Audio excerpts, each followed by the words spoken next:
Hi families, welcome back to Raji Krishna YouTube channel. நான் உங்கள் ராஜி.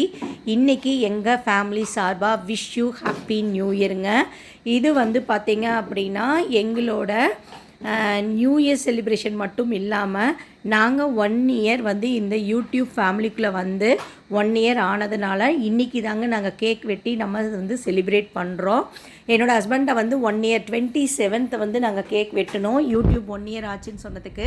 ஆனால் என்னோடய ஹஸ்பண்ட் வந்து என்ன சொல்லிட்டாருன்னா, இல்லை நம்ம நியூ இயர் அன்றைக்கி தான் நம்ம வந்து கேக் வெட்டுறோம், ரெண்டையும் சேர்த்து ஒட்டுக்காக வெட்டிக்கலாம் அப்படின்னு சொல்லி சொன்னார். இது தாங்க ஃபஸ்ட் டைம் நாங்கள் நியூ இயருக்கு கேக் வெட்டி செலிப்ரேட் பண்ணுறது. எங்கடா எங்கள் பையனை காணவேன்னு நினைக்காதீங்க, அவர் தாங்க கேமராமேன். இன்றைக்கி அவர் தான் வந்து வீடியோ எடுத்துகிட்ருக்காரு. எங்கள் பாப்பா வந்து செம்ம ஹாப்பிங்க. ஏன்னா அவள் வந்து சொன்னால், ஏன் மம்மி உங்களுக்கும் அப்பாவுக்கு பர்த்டேக்கே கேக் வெட்ட மாட்டீங்க, இன்றைக்கி வந்து பார்த்திங்கன்னா நியூ இயர்க்கே கேக் வெட்டுற அளவுக்கு டெவலப் ஆகிருக்கீங்க அப்படின்னு சொல்லிட்டு என்னை வந்து அவ்வளோ கமெண்ட் அடிச்சிட்டு இருந்தா. இப்போ நம்ம எங்கே வந்திருக்கோம் அப்படின்னு சொல்லி பார்த்திங்கன்னா, பன்னீர்செல்வம் பார்க்கில் அமைஞ்சிருக்க ஆர்சி சர்ச்சுக்கு தாங்க நம்ம வந்திருக்கோம். ஆக்சுவலாக வந்து இந்த சர்ச்சில் வந்து மேரி மாதா வந்து இருக்காங்க முன்னாடி.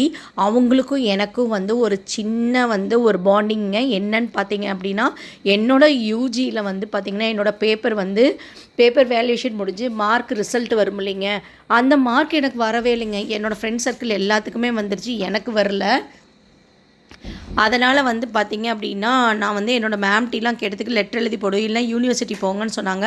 நான் எல்லாம் போயிட்டு எல்லாம் பண்ணிட்டு வந்துட்டு ரொம்ப ஃபீல் பண்ணி உட்காந்துட்டு இருக்கும்போது எங்கள் அண்ணி தான் சொன்னாங்க, டே வா நம்ம வந்து மாதாக்கு வந்து கேண்டில் வச்சுட்டு வரலாம், கண்டிப்பாக நடக்கும் பாரு அப்படின்னாங்க. அதே மாதிரி நான் போய் மாதாக்கு கேண்டில் வச்சுட்டு ரொம்ப உருக்கமாக ப்ரே பண்ணிட்டு வந்தேங்க.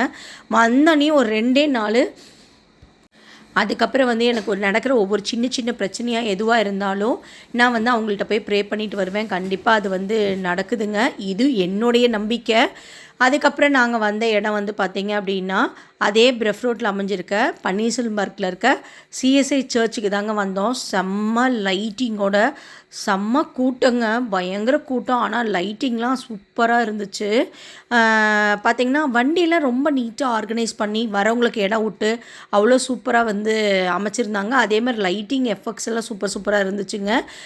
ஃபோட்டோ எடுக்கிறதுக்கும் தனியாக வந்து பார்த்திங்கன்னா 2-3 டிசைன்லாம் பண்ணி வச்சுருந்தாங்க. அந்த இடத்துல நின்று நம்ம வந்து குரூப்பாகவும் ஃபோட்டோ எடுத்துக்கலாம், ஃப்ரெண்ட்ஸோடு நின்று ஃபோட்டோ எடுத்துக்கலாம், நீட்டாக வச்சுருந்தாங்க. நாங்கள் வந்து பார்த்திங்க அப்படின்னா உள்ளே போயிட்டு கொஞ்ச நேரம் அங்கே இருக்க லைட்டிங்லாம் பார்த்துட்டு, இதில் ஒரு பியூட்டி என்னன்னாங்க, ஒவ்வொரு வருஷமும் நான் போவேன், கிட்டத்தட்ட ஒரு 3-4 இயர்ஸ் நான் போயிட்டேன். ஆனால் போகும்போது என்னை வந்து அந்த அளவுக்குலாம் யாரும் கண்டுக்கிட்டதே இல்லை. ஆனால் இந்த வருஷம் என்ன அப்படின்னு சொல்லி பார்த்தீங்க அப்படின்னா, உள்ளே நுழையும் போதே ஒரு 2-3 பேர் வந்து நியூ இயர் விஷ் பண்ணாங்க. அதுக்கப்புறம் ஒரு 2-3 வயசானவங்க வந்து பார்த்திங்கன்னா எங்களை வந்து ப்ளெஸ் பண்ணாங்க. என்னையும் என் பொண்ணையும் வந்து ப்ளெஸ் பண்ணாங்களா.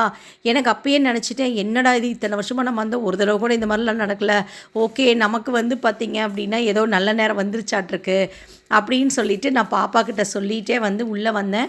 உள்ளே வந்து திரும்பி பார்த்தேன், எங்கள் வீட்டுக்காரரை காணோம். என்னடா இது எங்கடா போனார் அப்படின்னு பார்த்தா, இல்லை வண்டியை நீட்டாக நான் பார்க் பண்ணிட்டு வரணும், எல்லாம் ஆர்கனைஸ்டாக நிறுத்தியிருக்காங்கல்ல அப்படின்னு சொல்லிட்டு வண்டி பார்க் பண்ணிட்டு வந்தேன் அப்படின்னாரு. சரி நில்லுங்க, நான் உங்களை ஃபஸ்ட்டு வீடியோ எடுத்துட்றேன், அதுக்கப்புறம் என்னையும் பாப்பாவையும் வந்து வீடியோ எடுங்க அப்படின்னு சொல்லி நான் பேசிகிட்டு இருக்கவே திடீர்னு அந்த பக்கம் ரொம்ப நல்ல சவுண்டு மியூசிக்லாம் செமையாக இருந்தது.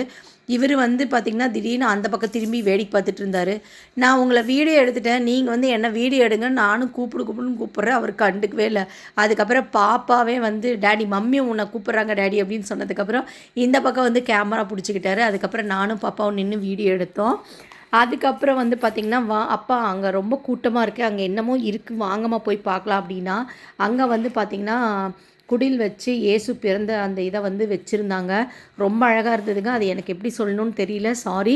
அதையும் வந்து வீடியோ ஒன்று எடுத்துக்கிட்டு இந்த வருஷம் ரொம்ப எல்லாத்துக்கும் நல்லா இருக்கணும் அப்படின்னு சொல்லிட்டு ப்ரேயரும் பண்ணிவிட்டு, கடவுளே 2024 போட்டு வணக்கன்னு வணக்கிட்டேன். 2025 வந்து பார்த்திங்கன்னா அந்தளவுக்கு இருக்கக்கூடாது, ரொம்ப ஹாப்பியாக சந்தோஷமாக இருக்கணும்னு நினச்சிட்டு ப்ரே பண்ணிகிட்டே வந்துட்டேன்.